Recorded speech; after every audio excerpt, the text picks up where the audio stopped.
Here's today's In Touch devotion.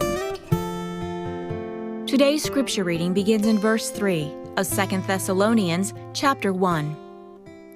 We ought always to give thanks to God for you, brethren, as is only fitting, because your faith is greatly enlarged, and the love of each one of you toward one another grows ever greater. Therefore, we ourselves speak proudly of you among the churches of God for your perseverance and faith, in the midst of all your persecutions and afflictions which you endure. This is a plain indication of God's righteous judgment, so that you will be considered worthy of the kingdom of God, for which indeed you are suffering.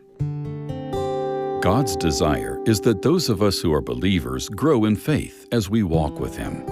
Faith is not merely a one-time event through which we're saved. Rather, it's a continuous way of life from the point of salvation forward. Ideally, the longer we live, the greater our confidence in God should become.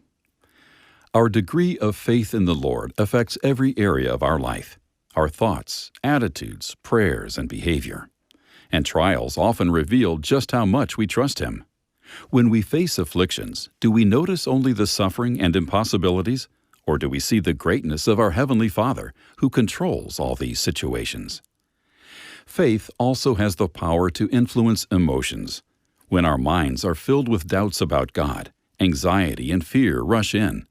Instead of resting in Christ, we fuss and fume, trying to anticipate all possible outcomes and solve every problem in our own strength. But when God's Word is the foundation for our thoughts, we'll find that His love, sovereignty, and wisdom become our focus. And as our confidence in our Heavenly Father grows, we'll find ourselves depending on Him more. Then difficulties won't shake us as easily, because His peace and joy will guard our heart and our mind.